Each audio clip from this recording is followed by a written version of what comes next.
Welcome back. This is week 15 of Fantasy Central. This is your host, Zach, and I'm here with our very own fantasy expert, the fantasy football guru himself, Jeffe. What's going on, everybody? How are we doing this week? Hopefully they're doing better than I am doing.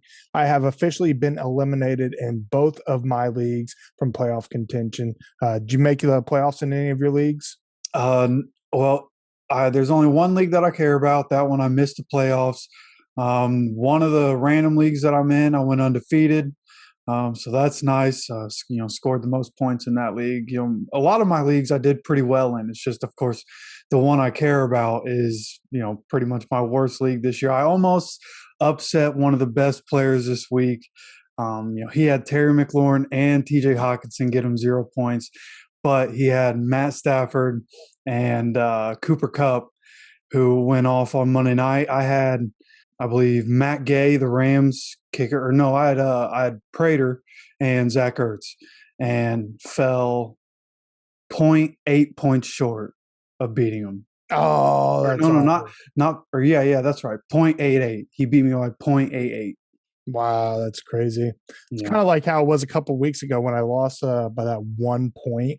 That 1 point cost me a chance at making the playoffs when it's all said and done. So, oh wow, yeah, yep. I ended up tying with a guy who got in over with a tiebreaker. So, had I won that matchup, I'd be in the playoffs. Yeah, and of course, the guys who dive deep into fantasy every week and study this stuff.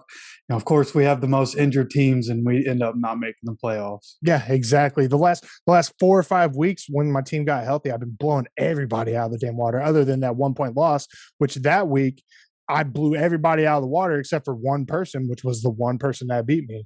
So that's just my luck, man. That's usually how it goes with my fantasy seasons.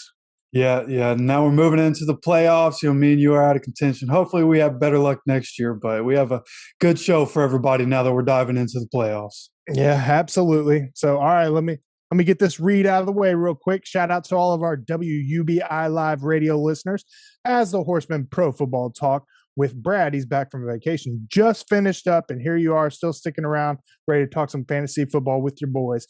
For all of you not listening on WUBI, you can catch the Horsemen Pro Football Talk and Fantasy Central back to back on WUBI Live Radio.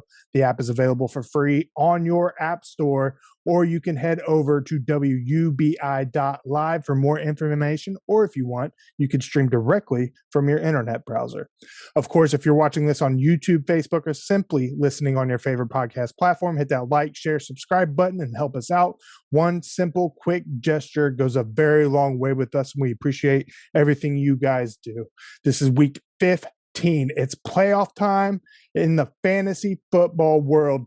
Do or die for all you top dogs, or if you're a bit unlucky, like myself and Jeffe, and are down in the consolation bracket, don't fret.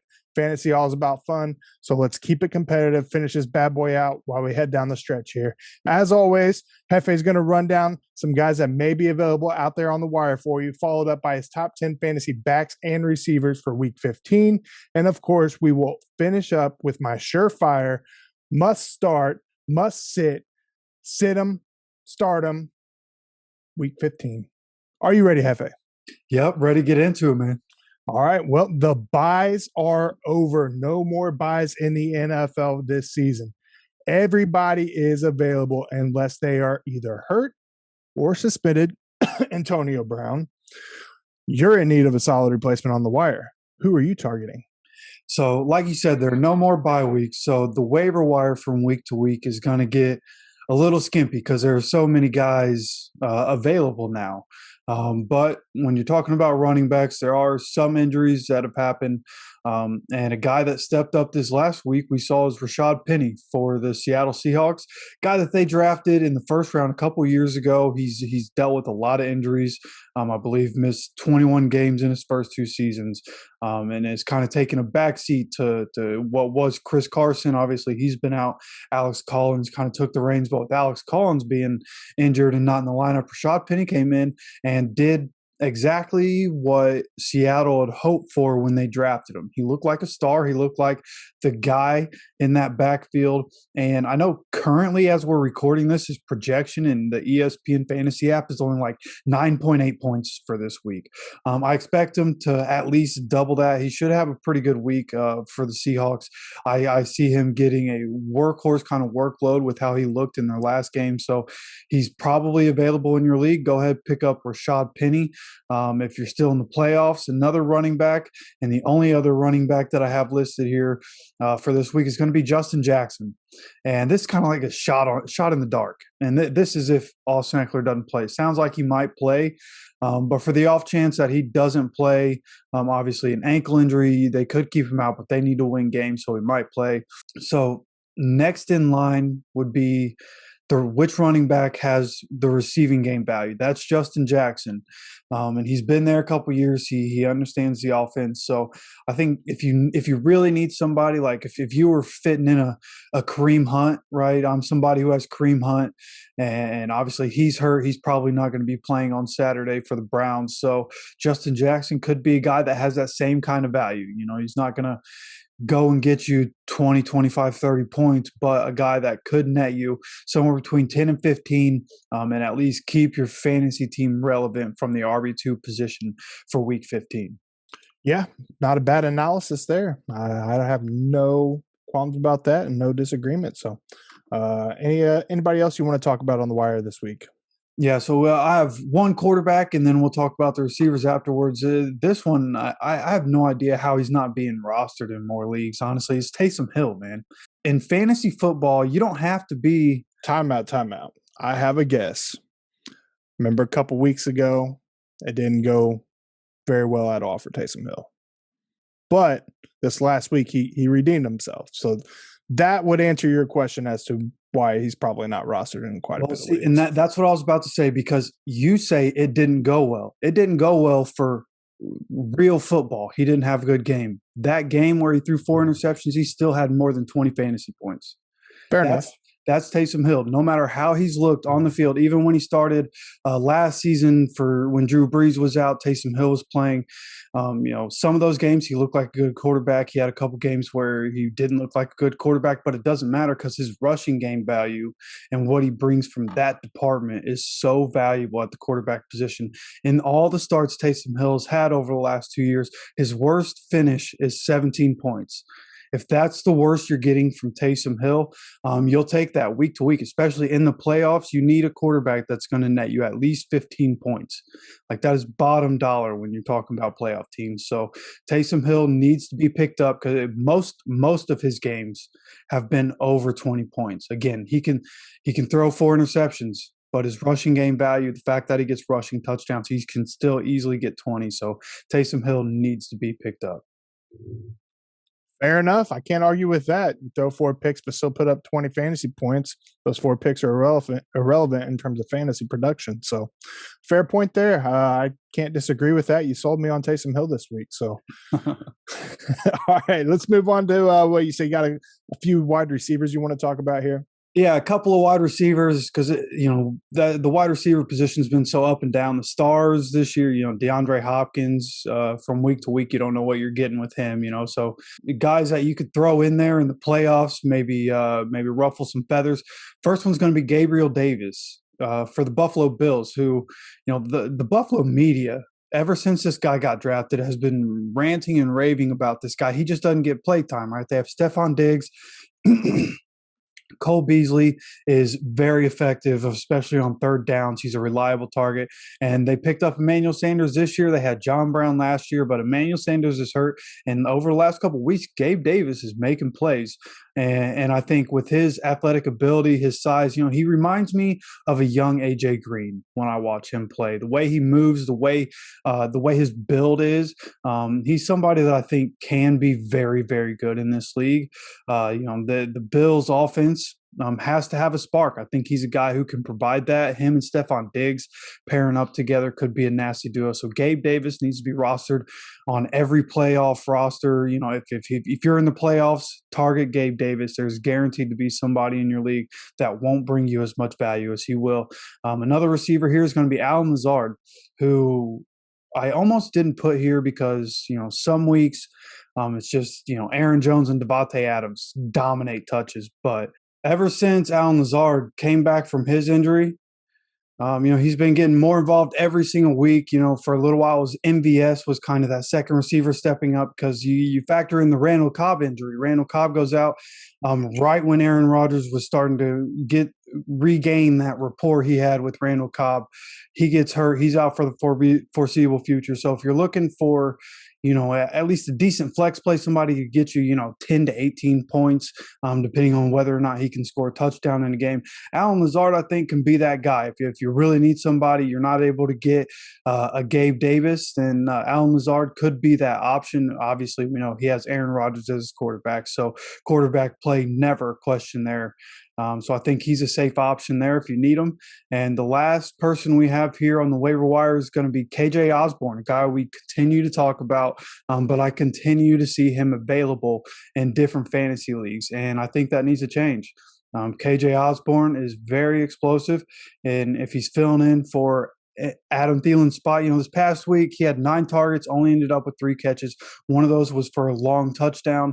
That was a product of Kirk Cousins being off. He was off target on a lot of throws to Osborne and Jefferson on Thursday night. But generally this season, we've seen Kirk Cousins be pretty good. This is not a primetime game, so Kirk Cousins should be fine here. And I think Osborne continues to have good weeks while Adam Thielen. Now, there is a chance Thielen comes back. I have heard there's an outside chance he comes back. But assuming Adam Thielen is out for at least this one more game, I think KJ Osborne needs to be picked up and played this week.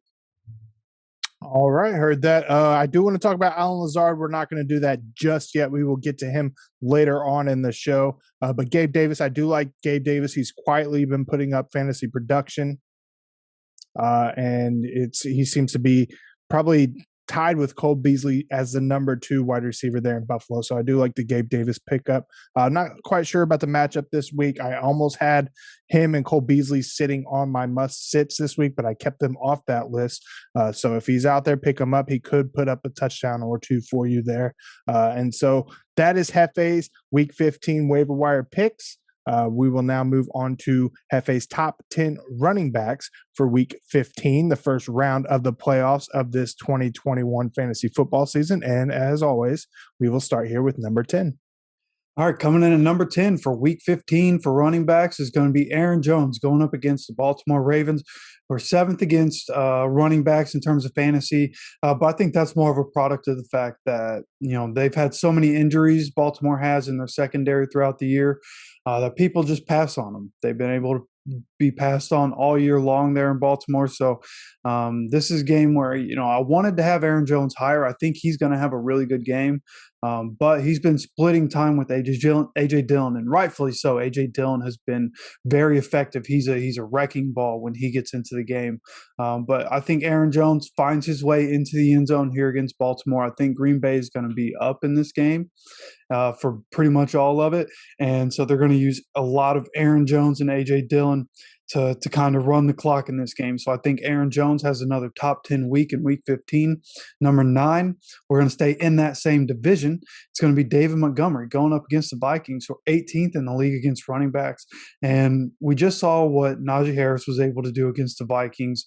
And I think David Montgomery and the Bears offense can do more in the running game than the Steelers and their running game. I know I would take Najee Harris over David Montgomery, but in terms of being able to run the ball, I feel like Chicago's been better there. David Montgomery has been great since coming back from his injury, and I think that this is going to be more of a back and forth game. I don't think Chicago is going to get in a position where they have to pass a bunch. So I think Montgomery's going to stay heavily involved in this game and have a nice week, probably find his way into the end zone and have a top 10 week in Week 15. Comes in at number 9 for me. Number 8 is going to be Cordell Patterson going up against San Francisco 49ers, who are 22nd in terms of fantasy football against running backs. And Cordell, it's every week with this guy. We know the value he brings. He's a running back. but also wide receiver. And with that kind of value and the consistency that he brings, we haven't seen a whole lot of the 30-point explosions from him. It's possible, but pretty much every week you're guaranteed somewhere between 15 and 25 with Cordell Patterson. I think he has a really good week here against San Francisco. The Falcons are probably going to get in passing situations. It should give Cordell Patterson plenty of opportunity to rack up the points with receptions and yards, probably get into the end zone in this game. So he comes in at number 8 for me. Yeah, absolutely. Aaron Jones, one of the best in the business. Of course, he's going to be up there, especially having Aaron Rodgers behind center. Aaron Jones can produce in the rushing attack and always a nice dump down option for Aaron Rodgers. So I definitely like him being up there this week against the Baltimore Ravens, who happen to have a very poor passing defense. So that's all the more upside for Aaron Jones there. David Montgomery, dude's an absolute monster. I know he missed about half the season this year with injury, but in the games he has played, which has been 9 games, only 2 of those he scored in single digits in terms of fantasy points. He's also thrown down 3 20-plus point fantasy games. So David Montgomery is an absolute monster. He's about really the only option the Chicago Bears offense has. I know Mooney's produced a couple big games here and there, but just not consistently enough, whereas David Montgomery is consistently producing for the Chicago Bears offense. So I like that play there against Minnesota. And Cordell Patterson been balling all season long, really put his name on the map. So you can't go wrong there against the 49ers this week either. So with that said, let's move on to number 7. Our number 7 is going to be Najee Harris, a little lower than I normally have him, but they're going up against Tennessee, who's 5th in the league against running backs. And I think the game plan here is going to be to get the ball down the field against the Titans. Because when you talk about matchup versus matchup, I think that the strong point for the Tennessee Titans and on their defense is their defensive front. They have Jeffrey Simmons, Danico Autry, Bud Dupree. They can do damage in the run game for sure, get after the passer every now and then. I think they're going to want to pass on Tennessee in this game. I don't think they're going to be able to run if they wanted to. Pittsburgh's offensive line already not very good. So, I think they're going to get dominated in that matchup, which is going to limit what Najee Harris can put out for you. Now, obviously, he's going to gain some points and a decent amount from my projections to be a top 10 back. He should have a nice game in the receiving game, probably make it into the end zone because he's, really their best offensive weapon. If they have any chance of winning this game, he's going to have to score at least 1 touchdown. So Najee, another, guaranteed top 10 guy. He's at 7 for me this week. Yeah. So I was going to put Najee on my list when I was going through. I do update all the stat sheets and all that stuff. And I was going to put him on my sit list because the Titans have skyrocketed up towards the top of the run defense rankings that I do. But I left him off because he is primarily the Steelers' go-to weapon on offense, and he's still going to produce. So I could not put him on my list. However, in doing the stat sheet, which I didn't know this until I was doing it, but did you know that last week against the Jacksonville Jaguars, the Titans held the Jags to 8 yards rushing? Yeah, I was looking at that stat sheet on Monday, and I saw, James Robinson only carried the ball like 4 times or something like that. And six carries, 4 yards. 6 carries, yeah. And I think as a team, they only ran the ball, 9 times that game? I mean, just embarrassing. James Robinson had 6 of 8 carries, and he had 4 of 8 yards. At least he had half the team's yards. Yeah, exactly. Yeah. Right after Trevor Lawrence said, hey, we need this guy in the game at all times. And he carries the ball, 6 times? Come on. Yeah, that's crazy. I mean, it's yeah, we'll get to that later. I just thought because you were talking about the Titans and their defense and all that shit, I wanted to throw that in there real quick. That it's 8 yards rushing, man. I could probably get more than 8 yards in a fucking game. That's what I was thinking too. Yeah, throw some pads and a helmet on me. Yeah, I could get 8 yards in 60 minutes. Yeah. The fuck, I'll take the league minimum and get you 10 yards a game, guaranteed. Yeah, I swear. All right. So Najee Harris, number 7, there up against the Tennessee Titans. Let's go ahead and move on to number 6. Our number 6 here is going to be Zach's favorite. It's going to be Nick Chubb going up against the Raiders. We're 30th in the NFL in terms of fantasy football against running backs. And, this is a Raiders defense that I really had confidence in. The first 8 games, they looked like they had turned a corner from last season and they were getting better. But lately, we've seen a complete regression. We just saw Clyde Edwards-Helaire score 2 touchdowns against the Raiders. And so this feels like a game where Nick Chubb, without Kareem Hunt being there, Nick Chubb should have a huge game. And I know they'll involve Dearness Johnson at some point, but generally, when Nick Chubb and Dearness Johnson are both healthy, we see a lot of Nick Chubb. And without Kareem Hunt there, he should at least get, maybe 2 catches in a game, which is more than we're used to him getting. So that'll add to his value. I think he gets in the end zone probably twice in this game, over 100 yards. I think the Browns are going to want to control this game on the ground with their best players and limit the mistakes that Baker can make when he's throwing the ball a bunch. So Chubb comes in at 6 for me.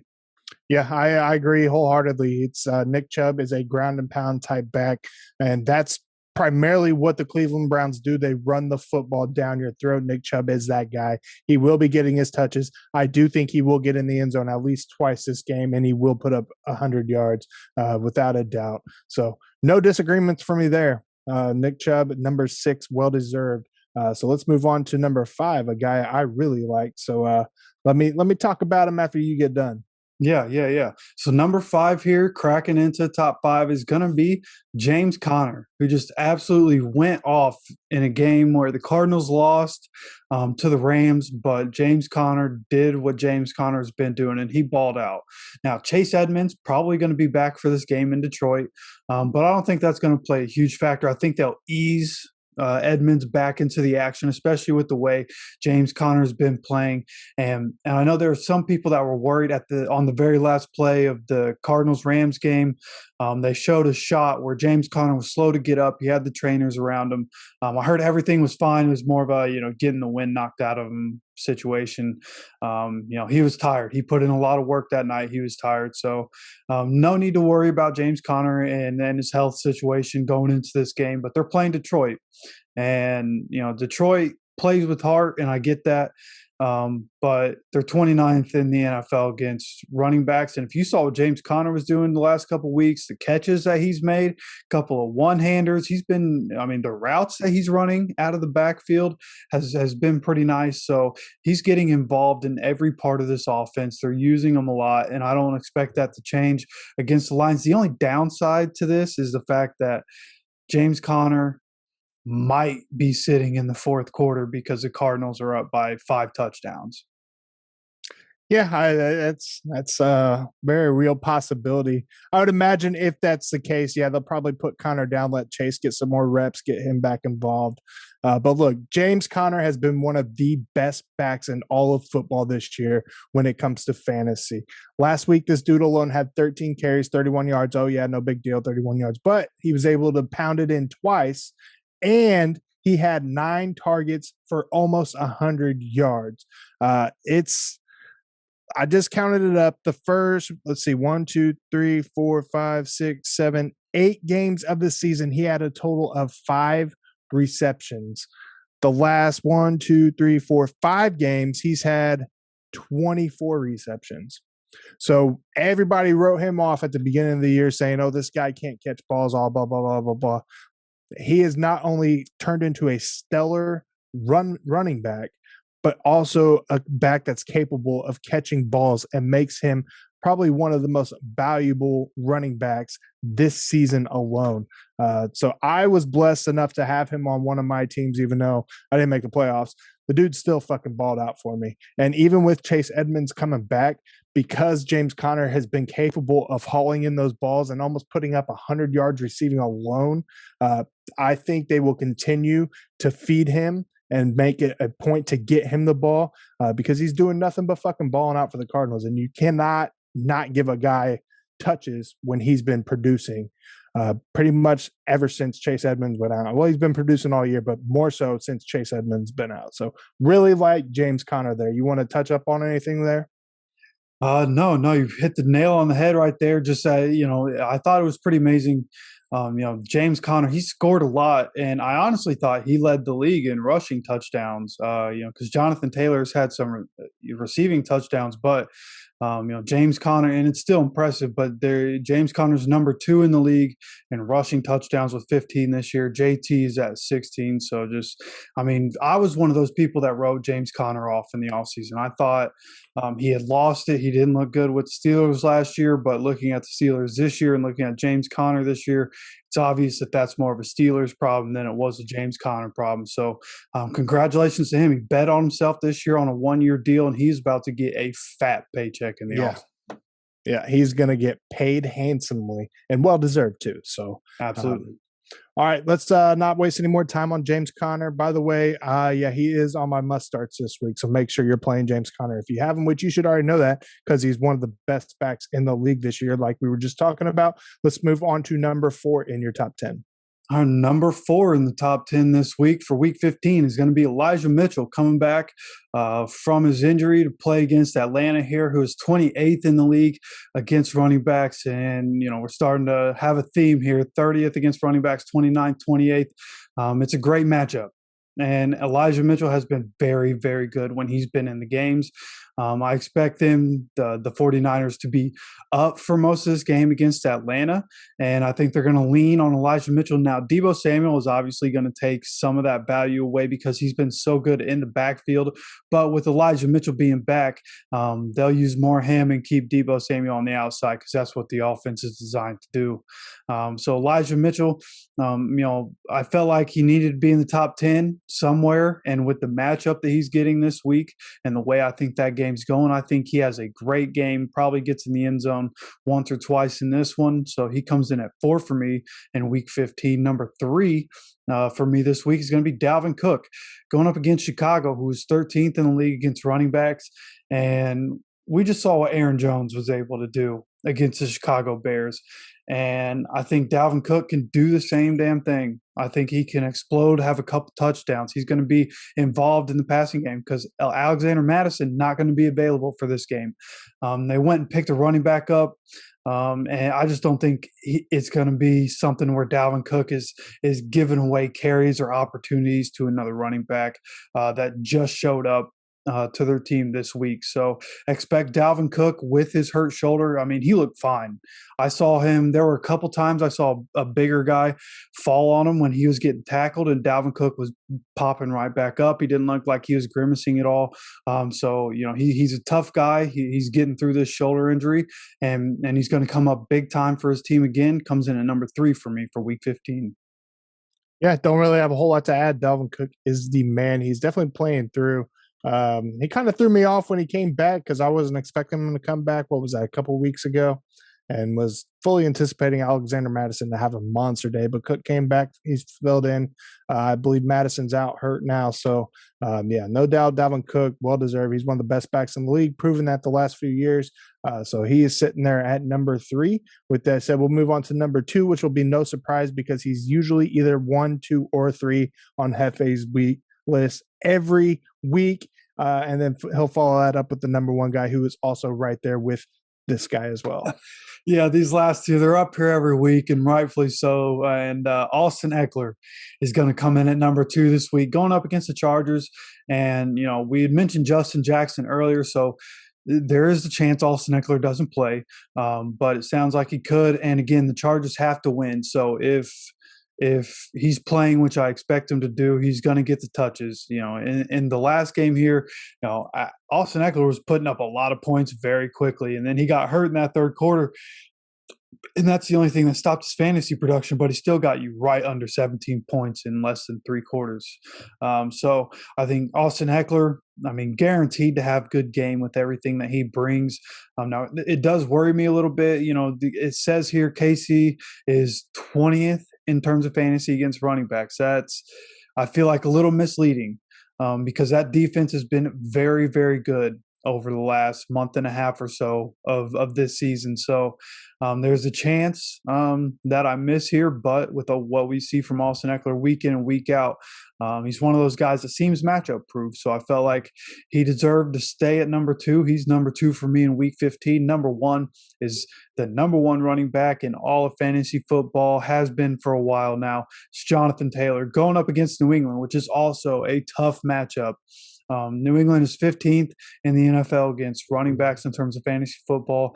And the difficult thing here, and the reason I almost didn't put him at number 1, is because we saw when the Colts played the Bucs played a lot of the 5-man fronts, and that makes it tougher to run the ball. It just does. They're almost daring you to pass the ball with the 5-man front. So I expect that to be the case here against New England. New England is also a team that likes to run 5-man fronts, especially against teams that are run heavy. And we saw it work very well in that game against Buffalo, but Buffalo can't run the ball the way the Colts can. They don't have the same offensive line. They don't have the same running backs. JT is a different animal. They're coming off the bye. This is one of the healthier teams in the league, the Colts are.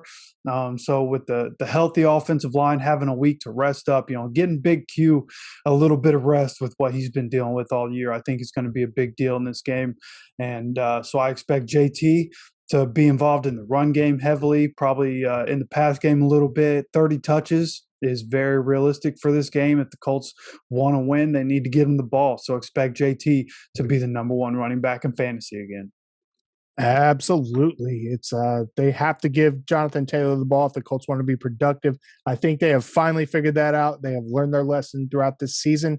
So no doubt he will get his touches, he will get his production, and he should have a very handsome game.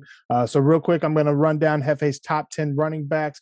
Number 10, Aaron Jones. Number 9, David Montgomery. Number 8, Cordell Patterson. Number 7, Najee Harris. Number 6, Nick Chubb. Number 5, James Conner. Number 4, Elijah Mitchell. Number 3, Dalvin Cook. Number 2, Austin Eckler. And number 1, your best overall running back so far this season, Jonathan Taylor, up against the evil empire, the New England Patriots this week. So there you have it, Jefe's top 10 running backs for week 15 of fantasy football. Let's move on to his top 10 wide receivers and start with number 10. Yeah, so the wide receivers this week, this one's going to be pretty simple. There are a lot of names we expect to be here. But number 10 is a guy that I'm high on, a guy that I think has a lot of talent, and that's going to be Darnell Mooney, going up against the Vikings, who are 31st in the NFL against wide receivers. That secondary, even with Pat Pete there, I like Pat Pete a lot, and he's good. He's like an average cornerback at the age that he's at, which is pretty damn good. But average isn't going to be good enough when you're going up against a guy with top flight speed like Darnell Mooney. The kind of offense the Bears run, which doesn't always work, but you have a mobile quarterback in Justin Fields and a guy that has speed like Darnell Mooney. He'll get away from the corners at some point and score a big touchdown in this game. That is my prediction. I think Darnell Mooney has a nice game here against the Vikings and reasserts himself as that number 1 wide receiver option, and a guy that we're going to have to be reminded about a lot in the offseason going into drafts next season. Darnell Mooney is going to be a hot commodity, I feel like. And so if you have him and you're lucky enough to get him on your team this season, go ahead and play him this week. He's going to be a wide receiver 1. Number 9 for me this week is Keenan Allen, who is expected to be back after his stint on the COVID list. And they play on Thursday night against the Chiefs. And this one's pretty simple. Keenan Allen, he gets too many targets when he's in the game, not to have here, and the touchdown equity has started to pile up. That's something that was missing for a while in the middle of the season. Keenan Allen wouldn't get the touchdowns, but if you're talking about 10 plus targets pretty much every game almost and getting into the end zone, you have to expect Keenan Allen to be top 10 most weeks. And to be a top 10 receiver most weeks, you only need about 18 points. And that's easy to obtain for a guy like Keenan Allen. So book him for a top 10 week. Comes in at 9 for me. Number 8 is going to stay in that game. We're going to Tyree Kill. Now that one's pretty simple. Tyree Kill, has been up and down. He's had some bad weeks, some boom weeks where he's scored more than 40, and then weeks like this past week where he's scoring 11 points. This is a week where I think he gets up above 20. They're playing the Chargers, who are actually fourth in the league against wide receivers, but that's because the Chargers are so bad stopping the run and stopping running backs in general, no matter how they're used, that people attack them that way. But with the way Kansas City is changed their offense to be more of a West Coast feel, we're seeing Tyree Kill get even more targets. It's a lot of short targets that he's getting, but he has the speed to run away from people. So if he gets 8 targets, you could see him get, anywhere between 80 and 120 yards. With the way the offense is running and the ability that he has, I expect him to probably score in this game. It's a division game. They're going to have to rely on the stars. Tyree Kill is one of them. So Tyree Kill comes in at 8 for me in week 15. All right, so Darnell Mooney down there at number 10, like you were talking about. He had mid-season, he was balling out, producing a few 20-plus point games. Most of his games in there were double digits, but the last couple of weeks he's kind of struggled. Week 13, they played Arizona. He had 5 receptions, only 7 fantasy points. Last week against the Packers, he had 1 reception, only 3 fantasy points. But if he is going to make a comeback and get back to the production that he was making during the season, this is the week they are going to do it against a divisional rival in the Minnesota Vikings. And the Vikings secondary just isn't that good against receivers this year in terms of fantasy football. So I do like Darnell Mooney up there to have a big game. Keenan Allen, Tyree Kill, they're 2 of the best receivers in the league. No doubt they should be up there almost every single week. So let's move on to number 7, a guy that I have been high on all season long, and ever since the Henry Ruggs thing, he has really taken off and shown everybody in this league what he can do. Absolutely. And you kind of hinted at there, filling in for Henry Ruggs, it's been Hunter Renfro, especially with Darren Waller not in the fold. There's a chance he comes back this week. That's still uncertain, but I don't think it matters. This ranking is whether or not he's there, because going up against Cleveland, who has a decent secondary, they're 11th in the league against wide receivers, but I think Cleveland's going to be up for most of this game, and I think Hunter Renfro is going to continue to see a crazy amount of target share coming from Derek Carr.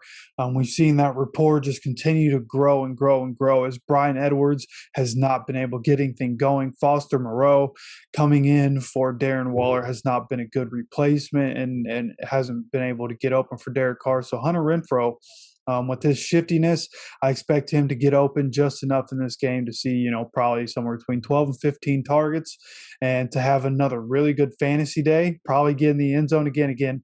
When you're limited on stars, you usually see the good players score a lot of weeks. Hunter Renfro should be that guy this week, comes in at number 7 for me.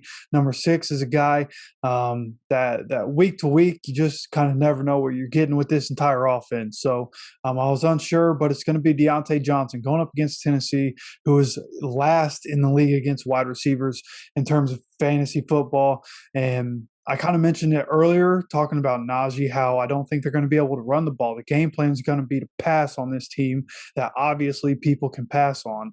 And Deontay Johnson, I think, is going to have a heavy workload with the way Chase Claypool kind of cost his team the game.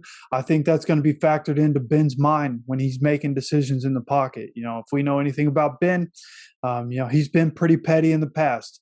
And for people that have Deontay Johnson, that pettiness is going to work out for you, because this is a game where I could easily see Deontay Johnson having, somewhere between, just like Hunter Renfro, 12 and 15 targets, probably getting to the end zone in this game. I think Deontay Johnson has a big game, probably a big play in this game, if I had to imagine, with the speed that he brings getting behind that young secondary. So I would fill in Deontay Johnson for a top 10 week. In week 15, he comes in at 6 for me. Yeah, it's I'm really high on Hunter Renfro, like I was talking about. I believe he's only had 2 single-digit fantasy point games this season. He's really been balling out. I know the last 3 weeks alone, he's had at least 20 points, dropped a 30 bomb last week. So Hunter Renfro, well-deserved. He's getting crazy target share like you were talking about. Deontay Johnson, I don't believe he's had a single-digit fantasy game this entire season. He stepped up, became the Steelers' number 1 wide receiver. And even with Chase Claypool, bringing in the occasional big game. Fantasy-wise, Deontay Johnson's still getting his. So against a team like the Tennessee Titans and a very poor secondary, I could definitely see him having a monster game as well. So with that, let's move on to number 5. All right, cracking into the top 5 this week is going to be Devo Samuel, a guy that Zach and I have both been very high on. He's been producing all year long. And even more recently in the run game. But again, this is a game where I believe that they're going to line Devo Samuel up more on the outside. He's probably going to get some carries for you and could still easily score out of the backfield. He scored out of the backfield with Elijah Mitchell in the lineup a couple weeks ago. So going up against Atlanta here, it's a bad defense, and I don't know if they're going to shadow Devo Samuel with A.J. Terrell, who's been very good in his second season with the Falcons. He's, pretty much the lone bright spot on that defense. But Devo Samuel's just too good. He's matchup proof. Again, you can line him up anywhere on the offense. He's going to produce points. He's probably going to score. This is a game where I think he goes off in this game. I think the 49ers are going to dominate for most of it. Obviously, I have Elijah Mitchell and Devo Samuel both as top 5 options this week. So Devo Samuel continues to do what he's been doing. He's a top 5 option, comes in at 5 for me.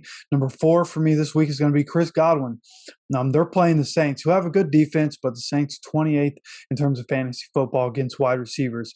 And the reason I have Chris Godwin here is because we all know Mike Evans not going to have a good week. He's playing Marshawn Lattimore. Lattimore consistently shuts down Mike Evans. That's going to force a lot of this game to go through Chris Godwin, because I don't think the Bucs don't run the ball very much anyways, but especially not against the Saints. The Saints are very good against the run, very disciplined against the run. So I expect Chris Godwin to see, anywhere between, I could see him getting upward of 18 targets this week with the way things go. That's probably an overestimation. I'm probably overestimating the fact that Lattimore can shut down Evans. But Tom Brady's thrown the ball 50 times in a game, like 5 or 6 times this year. That could be the case again this week against a division foe. Chris Godwin should be a very good option to have this week. I would play him in DFS also. I think he's going to have an explosion this week. Comes in at number 4 for me. Number 3 here is going to be Justin Jefferson, one of my favorite young receivers in the entire NFL. Going up against Chicago, who is 19th in the league against wide receivers.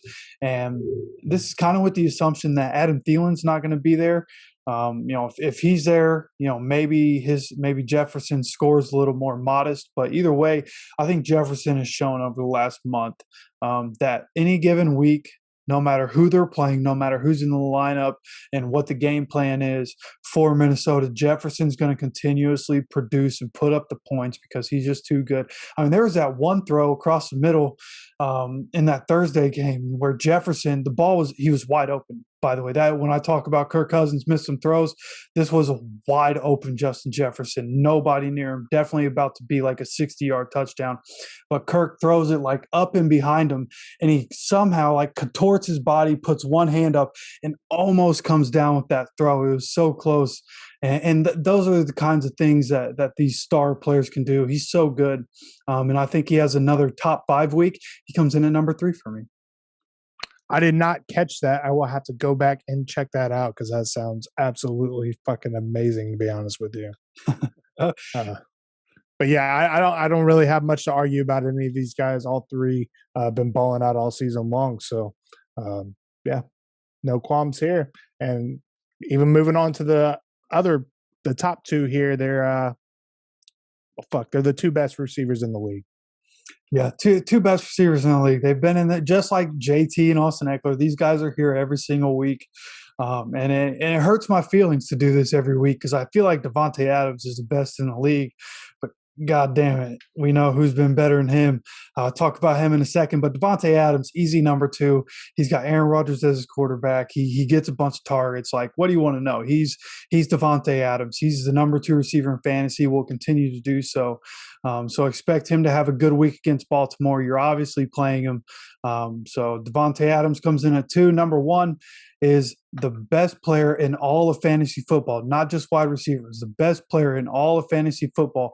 And actually, I heard some today, and obviously this is Cooper Kupp coming in at number 1.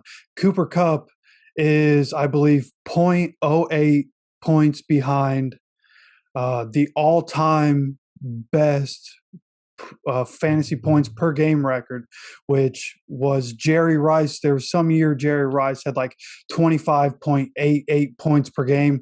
Right now, Cooper Kupp's at 25.8. He is right there on his heels and helped that average this past week. Had a huge game on Monday Night Football to help his team get past the division-leading Cardinals, the NFC-leading Cardinals at that, and knock them down a peg. So Cooper Kupp, you can expect him.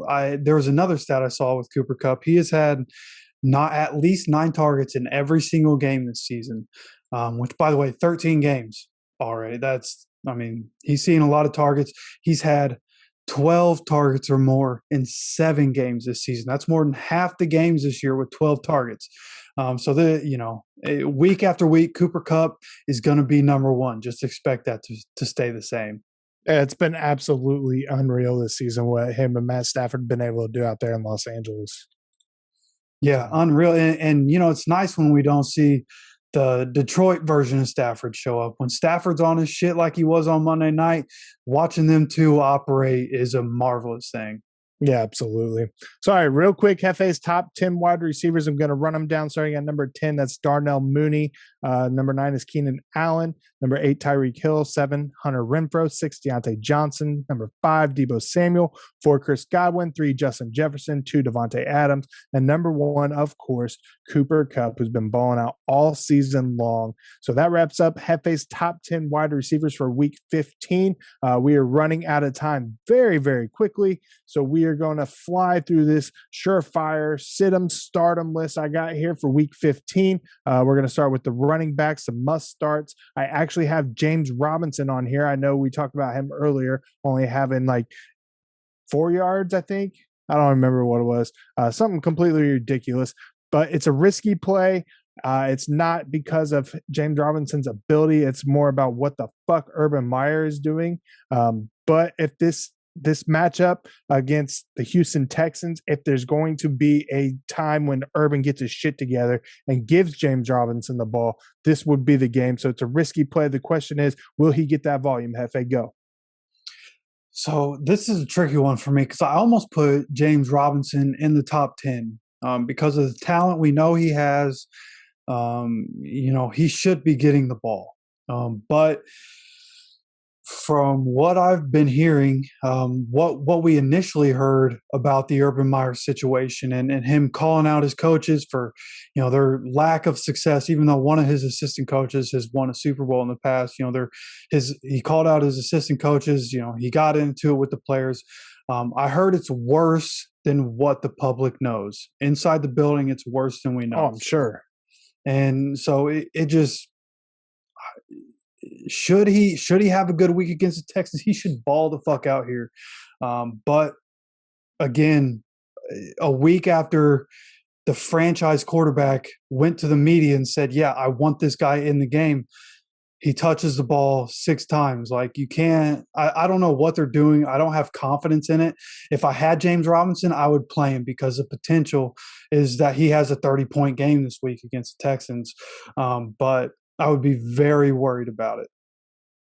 Understandable. All right, another guy I want to talk about real quick is Deontay Foreman for the Tennessee Titans up against the Pittsburgh Steelers. Last week against the Jags, Foreman had 13 carries, 47 yards, a touchdown, and 2 targets out of the backfield for 14 fantasy points. That's his second double-digit performance in a row. It's a very strong matchup for Foreman and the Titans. I don't know. What do you think? You think he'll have a solid game? Yeah, I was looking at this one earlier. I feel like he's getting enough touches in that offense to be a viable play, especially going up against the Steelers. We saw the huge holes that were in that defense, in that run defense. So he could very easily have a good day. And really, I expect the Titans to be up for most of this one and to be running the ball. So I think Deontay Foreman, he doesn't have the passing game value, which worries me, but he's a viable running back 2 option, in my opinion. All right. We'll move on to the wide receivers must starts. I got two guys here I want to talk about real quick. One of which we've already talked about, and that is Allen Lazard against the Baltimore Ravens. He is a big time number 2 wide receiver for the Green Bay Packers right now. Obviously, if you have Devontae Adams, you're starting him. He's going to get his. But Lazard should also have a nice game against the Ravens here. Last week, he had 6 receptions, 75 yards, and a score on 7 targets. Like I said, this week they're playing the Baltimore Ravens and a secondary that is not only beat to hell, but have consistently been one of the worst passing defenses in the league this season. What do you think about Lazard's chances this weekend? I think he has a really good chance. This Baltimore team, you mentioned it, the injuries to the secondary, they're bringing back Tony Jefferson, who's somebody they've had on the roster, so he knows the defense well. He's going to understand the assignment, but there's a reason they didn't have him anymore. They're in a bad spot in that secondary. They have been all year long. So I expect I would expect the matchup for Lazard, he's going to have a huge size advantage on his matchup. I can't remember his name right now. I can remember what he looks like. Can't remember his matchup's name. But I expect Allen Lazard to have a nice day, probably just like he just had. 675 and a touchdown sounds about right for Allen Lazard this week. All right, and another guy who personally I'm not a big fan of, but I cannot dispute the fact that he is stepping up, and that's Odell Beckham Jr. Obviously, if you have Cooper Kupp, he's in there, hands down, number 1 receiver in the league. But Odell Beckham has been stepping up. Last week against the Cards, he had 6 receptions, 77 yards, a touchdown on 7 targets, and 19 fantasy points. This week they're up against the Seahawks, who give up on average nearly 280 passing yards a game. Odell Beckham Jr. should continue to shine as a Rams number 2 wide receiver. What do you think? I love it. I heard something today from Field Yates, who's an NFL reporter and does his own fantasy show with Matthew Berry, and he was talking about how OBJ in 21 games, 21 healthy games played with the Browns over 2020 and 2021. OBJ had 3 touchdowns, 21 games, 3 touchdowns. In 3 games on the Rams roster, he has had 3 touchdowns. Apparently, OBJ is not broken. It's Baker Mayfield being a dog shit quarterback. He's got a great quarterback. He's in a pass-happy offense. I expect OBJ to continue to put up the points. All right, we'll move on to the must-sits for this week. We'll start with the running backs. I got a couple on this list. This is a tandem here. I'm going to talk about them. The other one we're not going to be able to get to. But the tandem here I'm talking about is Melvin Gordon and Javonte Williams for the Denver Broncos, sitting out against the Cincinnati Bengals. Last week, both backs, Melvin Gordon and Javonte Williams, had a terrific day. Gordon finished with 24 carries, 111 yards, 2 touchdowns, 26 fantasy points. Williams had 15 carries, 73 yards, 1 touchdown, 2 targets, and 21 fantasy points for himself. That's his 3rd straight game with 20-plus fantasy points. However, Melvin Gordon is officially listed as questionable this week with the sprained thumb. I expect him to play, but if he is out, yeah, absolutely. Roll with Javonte all day. He's going to have a ridiculous volume. But if they're both playing, I'm avoiding them because of the split volume and going up against a very tough Bengals run defense. I personally don't like it. What are your thoughts here? Should you start one, start both? What do you think? So your assessments, for the most part on point. If Gordon doesn't play, you're absolutely starting Javonte Williams. The workload he's going to get without Gordon there. But it sounds like Gordon probably going to play, and Gordon was the better 2 backs. He got in the end zone twice in this last game. So I would play probably both of them. Because, if you were listening to our Pro Football Talk episode, you heard me say that when the Broncos run the ball at least 8 or 28 times in a game, they've only lost 1 game. I actually said it incorrectly on that episode. I said they were undefeated. They've only lost 1 game this year when they run the ball 28 or more times. But when they don't run the ball 28 times, they are 1-5 in those games. So it's not a formula for success if they're not running. And in this last game, Williams and Gordon rushed the ball or had the exact same snap count. And again, both had good days. I expect that to continue. That's their recipe. That's their identity for what they're going to do to get a win. And this is a very important game against the Bengals. I expect them to use these two very heavily. So I would play both of them. Gordon, more of a flex option kind of guy. Williams, RB2, high or low end RB1, high end RB2. All right. I'm going to talk about one receiver here. Again, I have more on my list. I'll get to that here in a second. But I want to talk about DJ Moore for the Carolina Panthers up against the Buffalo Bills. I've had this man on the list a couple times this season, and every time I echo the fact that it's not his ability that's necessarily putting him on this sit list, but more so from the quarterback play. And the same rings true, in my opinion, this week with DJ Moore up against the Buffalo Bills. This offense is struggling, and then you throw in the Bills passing defense that has only given up 10 passing touchdowns on the year. That is 4 less than the next best team. I just cannot justify starting DJ over other receivers that have better circumstances this week. What are your thoughts? I feel the same way. I wish I could have more confidence. Obviously, with the quarterback play, it worries you. The thing that would make me say put him in the lineup is the fact that we just saw the Bucs without Trey White in the game for the Bills. The Bucs were able to throw on the Bills. They didn't do much in the second half, but obviously, Cam Newton's not Tom Brady. DJ Moore is not Mike Evans. But it worries me. I don't think the Bills are going to be as strong on defense without Trey White. But if you have better options, guys that have been more consistent at getting you at least 10 points, go ahead, throw them in, because there's no telling what this Panthers offense is going to do week to week. All right. Like I said, I have more for you guys. Unfortunately, we're not going to be able to get to that on this show due to some time constraints. But if you are interested in checking out the other guys I have on this list, just head on over to horsemansports.com. You will be able to find my list there and some other premium content. With that said, that's all we have for you this week. We appreciate you all tuning in. Hopefully Jeffe and I were able to provide you with some insight to help get you an advantage in your fantasy league.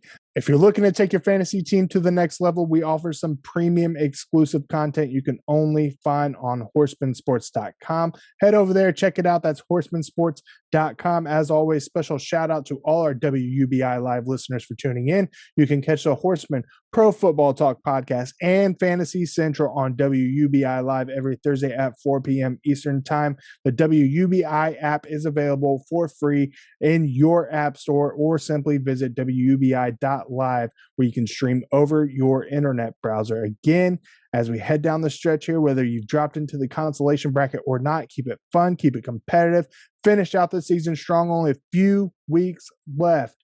Good luck to you all this weekend. For Jeffe, I am Zach, and we will see you right back here next week as we head into round 2 for the NFL Fantasy Football Playoffs.